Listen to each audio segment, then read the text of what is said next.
আসসালামু আলাইকুম। Incubator machine এর বাচ্চা ওঠার পরে আমাদের বেশ কয়েকটি কাজ থাকে। এর ভিতরে সবচেয়ে অন্যতম কাজ হচ্ছে ইনকিউবেটর মেশিন পরিষ্কার করা। ইনকিউবেটর মেশিন পরিষ্কার করা অত্যন্ত গুরুত্বপূর্ণ। কেননা ইনকিউবেটর মেশিন যদি ভালোভাবে পরিষ্কার না করা হয় সেক্ষেত্রে দেখা যাবে ইনকিউবেটর মেশিন এর ভিতরে জীবাণু সৃষ্টি হবে এবং এই জীবাণু পরবর্তীতে বাচ্চার ভিতরে ছড়ে যাওয়ার সম্ভাবনা থাকে। এইজন্য ইনকিউবেটর মেশিন ভালোভাবে পরিষ্কার করতে হয়। আমরা নিজেরাই প্রত্যেকবার বাচ্চা ওঠার পরে ইনকিউবেটর পরিষ্কার করে থাকি। আজকে আমরা আমাদের ইনকিউবেটর কিভাবে পরিষ্কার করি সেটা আপনাদের সঙ্গে শেয়ার করব ইনশাআল্লাহ।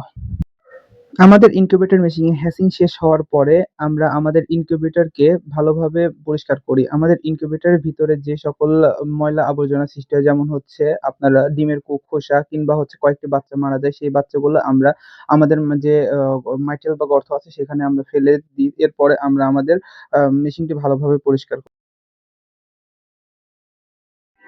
আপনারা অনেকেই জানেন আমাদের ইনকিউবেটর মেশিনটি দোতলা বিশিষ্ট। আমাদের উপরে যেই তলাটি রয়েছে বা উপরে যে তাকটি রয়েছে সে তাকে আমরা নেট ব্যবহার করি এবং আমাদের যে নিচে যে তাকটির নিচে যেটা ফ্লোর রয়েছে সেখানে আমরা পলিথিন ব্যবহার করি। কেন?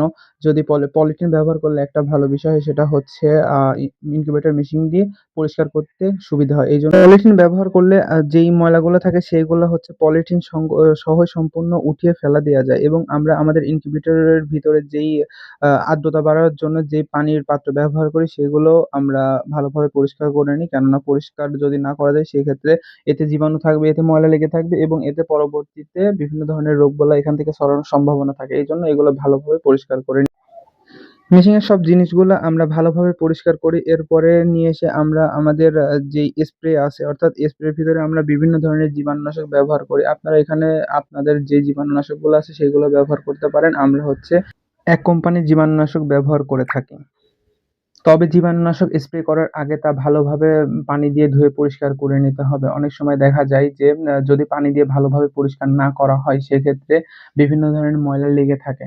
এইজন্যই ভালোভাবে পরিষ্কার করে নিতে হবে এবং প্রয়োজনে একটা শক্ত কাপড় কিংবা ঝামা এমন কিছু দিয়ে সেটা ভালোভাবে পরিষ্কার করে নিতে হবে বা ঘষে পরিষ্কার করে নিতে হবে যেন এতে কোনো প্রকার ময়লা লেগে না থাকে।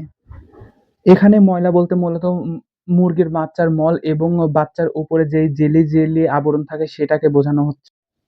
এগুলা সব জীবাণুনাশক স্প্রে দিয়ে ভালোভাবে স্প্রে করে নিতে হবে। আমরা মূলত আমাদের এই একটি ইনকিউবেটর মেশিন দিয়েই হ্যাচিং করে থাকি এবং আমাদের যে বড় মেশিন আছে অর্থাৎ যেই ২৬৪ ডিমের যে মেশিনটি রয়েছে সেই মেশিন দিয়ে শুধুমাত্র আমরা সেটিং সম্পূর্ণ করি এবং এরপরে ওখান থেকে আমরা আমাদের এই মেশিনে ডিম দিয়ে থাকি এবং এখানেই হচ্ছে হ্যাচিং হয়ে থাকে। বাচ্চা উৎপাদনের জন্য যদি ২ টি মেশিন থাকে সেক্ষেত্রে সবচেয়ে ভালো হয়। দেখা যায় একটিতে আপনি সেটিং কমপ্লিট করবেন এবং একটিতে হ্যাচিং করবেন।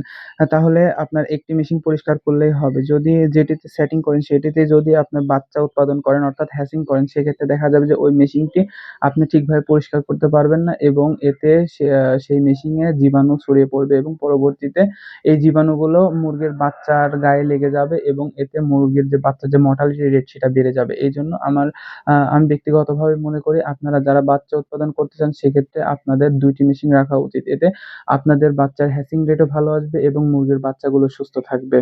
আলহামদুলিল্লাহ আমাদের ২ টি মেশিন থাকার কারণে আমরা আমাদের যেই হ্যাচিং যেই মেশিনটি রয়েছে এই মেশিনটি ভালোভাবে পরিষ্কার করতে পারি। এজন্য হয়তোবা আল্লাহর রহমতে আমাদের বাচ্চার যে মর্টালিটি রেট সেটা আলহামদুলিল্লাহ কম।